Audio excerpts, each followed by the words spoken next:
Thank you, Mr. Speaker. Mr. Speaker, I'd like to ask you to allow me to present a response to the report of the Parliamentary Standing Committee on Public Accounts, and I'm sure that you will grant me the latitude to also read it. To His Honour the Speaker and members of the Honourable House of Assembly, introduction. Mr. Speaker, it's with a sense of humility, responsibility, and respect for the people of Bermuda that I serve, that I table the government's written response to the Public Accounts Committee report in respect of actions that occurred referencing the motor vehicle safety and emissions testing program. The special report of the Auditor General on the motor vehicle safety and emissions testing program was tabled in this Honourable House in October 2010. That special report was then referred to the Public Accounts Committee for review. Mr. Speaker, that review has now concluded and the report has just been tabled. Mr. Speaker, in acknowledging the sobering issues raised by the Auditor General, it's incumbent on this government to assess those issues that have not yet been addressed and remain relevant to identify the lessons learned and determine and implement the appropriate corrective action where necessary. Mr. Speaker, unfortunately, there is usually a significant time delay between the project, the audit, and the production of the PAC report. While media reporting of the PAC report conveys that these issues have just occurred, this is not the case. It is a challenge that by the time a PAC report is released, more than 2 years has lapsed since the events stated in the report actually occurred. Very often, government officials or boards of public sector entities who have the fiduciary responsibility for their own accounts have taken action already to address weaknesses or to make enhancements to financial systems and controls. Mr. Speaker, I can stand here before this Honourable House and state with great conviction that there will be no repeat of this type of performance under this government. It's never good enough, in my view, to duplicate the performances of the past where these are found wanting. It cannot be business as usual. The Progressive Labour Party was voted into government because the people of Bermuda wanted more value than they were getting under a UBP government, more accountability, and certainly far greater transparency than they saw pre-October 1998.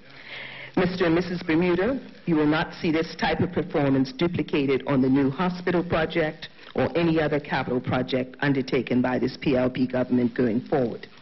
And Mr. Speaker, you may ask, how can I be so confident in that statement? But if you indulge me for a few minutes more, I can tell you why I'm so confident. Mr. Speaker, in March 2010, the Ministry of Finance retained KPMG Advisory Limited to conduct a systemic review to diagnose how the government of Bermuda's development and implementation of capital projects compares with international best practice.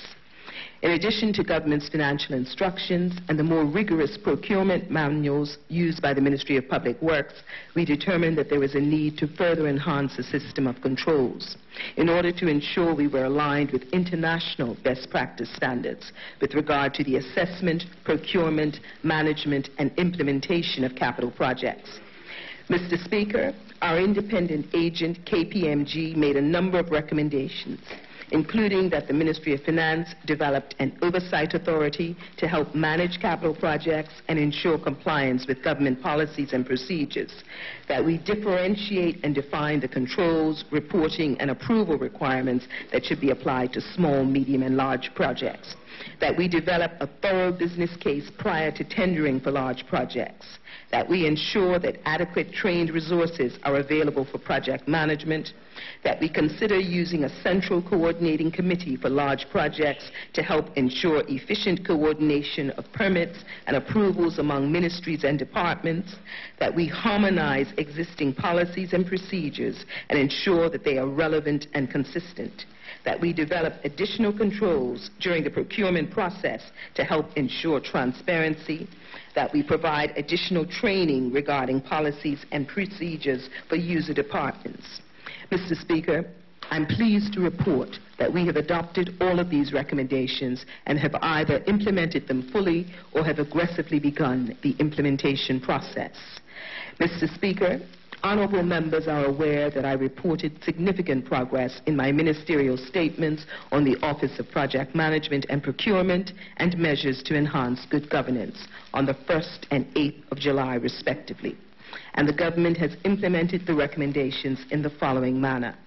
With regard to the first recommendation, the Office of Project Management and Procurement has been established with responsibility for oversight and management of capital projects to ensure compliance with government policies and procedures. When we debate the Good Governance Bill later today, honorable members should take note that Clause 2, Section 32B3 states, the Director shall have the following functions.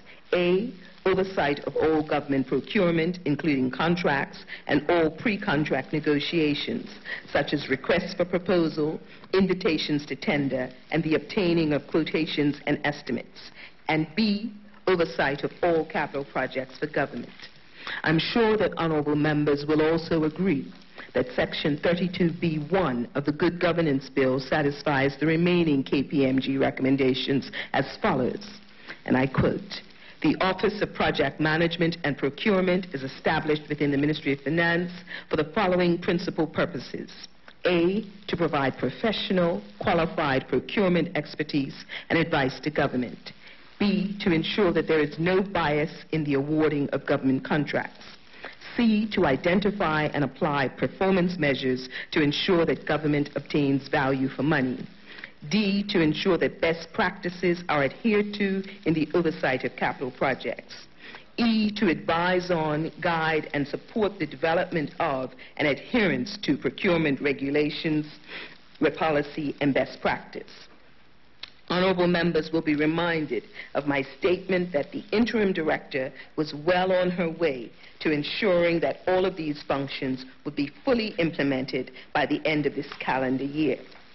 Mr. Speaker, in addition to the progress I reported on the status of the Office of Project Management and Procurement, I also informed this Honorable House of other projected measures to enhance good governance in relation to capital projects, including enhancing oversight and control by requiring all public authorities, particularly quangos, to comply with financial instructions and the Code of Practice for Procurement.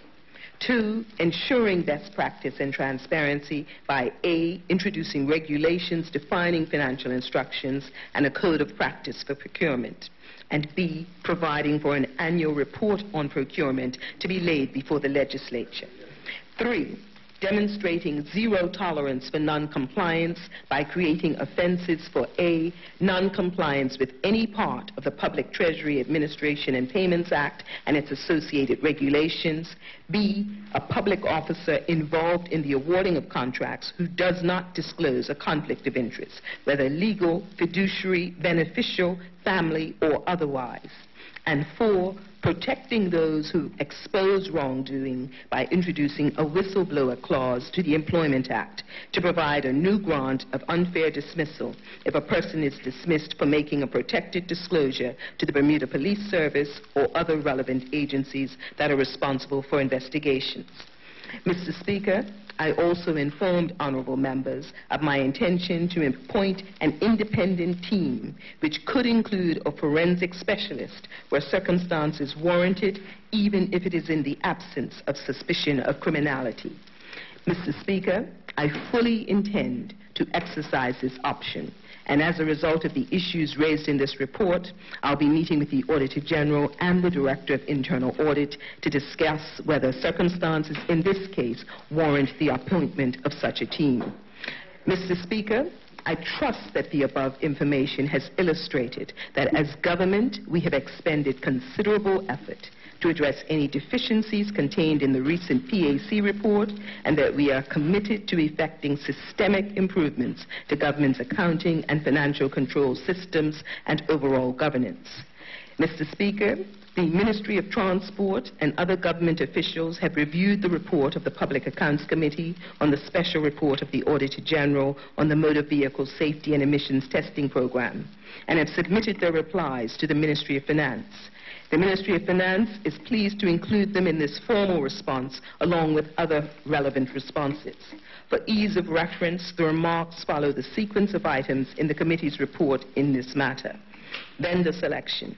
Emissions testing is a specialized area wherein historically there was limited local expertise. The record shows that BECL principals presented themselves as industry experts and worked with the ministry department over an extended period in an effort to realize the implementation of the program. The decision to pursue a centralized government-owned approach versus a decentralized private sector approach was a policy decision and is basically out of the PAC's remit.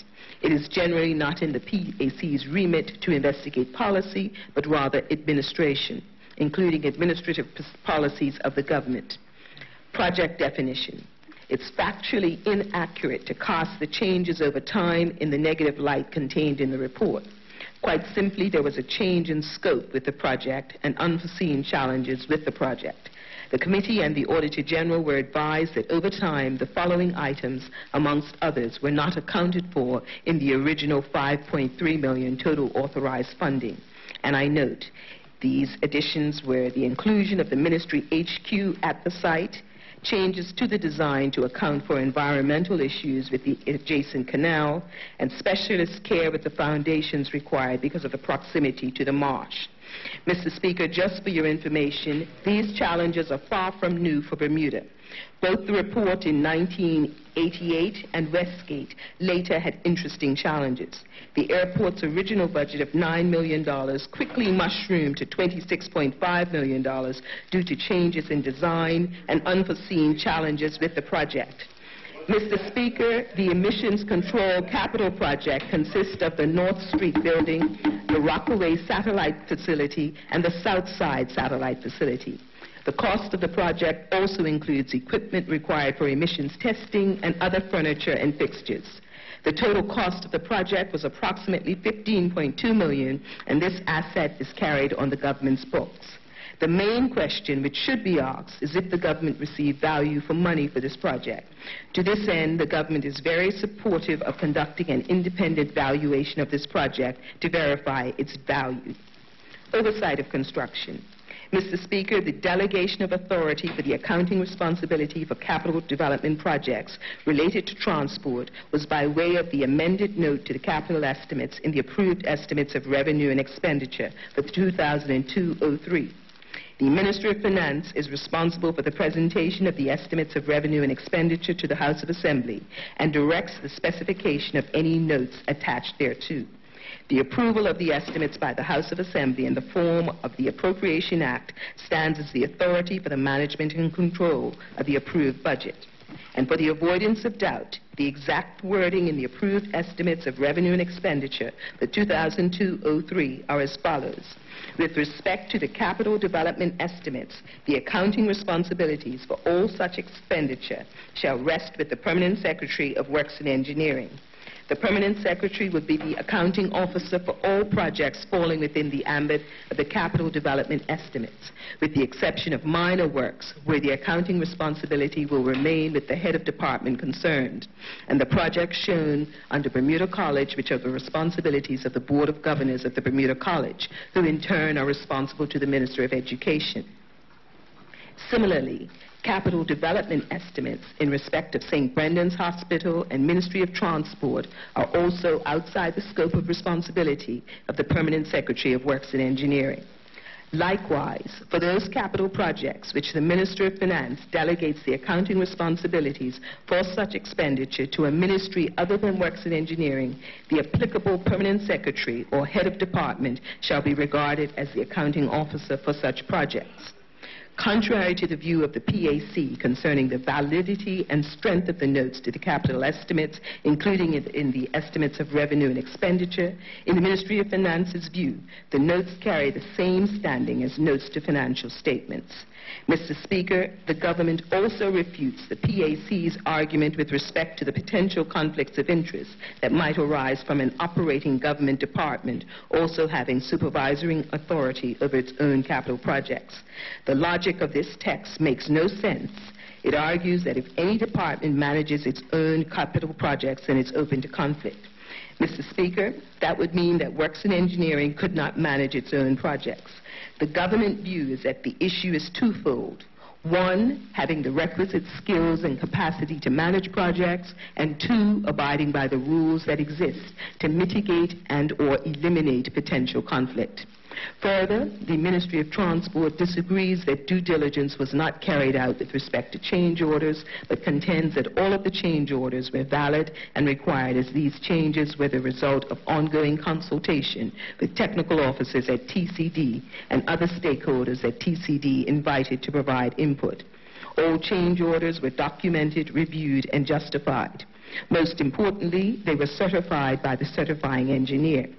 The PAC report appears to be inferring that the change order reviews and recommendations performed and provided by the professional engineering firm were not to be relied on. This inference is unsupported by facts. With regard to disbursement of funds, the government is pleased to note the PAC's findings that some checks and balances in government did actually function with regard to the disbursement of funds. Also, the record will show that the Accountant General was consulted with respect to process and confirmed that the bidding process applied was in compliance with financial instructions. With regard to the operating agreement, TCD is assessing and collecting rents and utilities from BECL. Equipment repairs are paid for directly by BECL. The property tax and depreciation items are currently under review. With regard to remaining issues, Mr. Speaker, the allegation of a specific intent at the highest echelons of the Ministry of Tourism and Transport to give this contract to BECL, irrespective of what government rule had to be bent or broken, is extreme and unsupported on the facts. Mr. Speaker, I note the PAC's recommendation for them to be given the power to interview ministers. Mr. Speaker, this decision is not the Minister of Finances and is for the House of Assembly or Speaker to determine.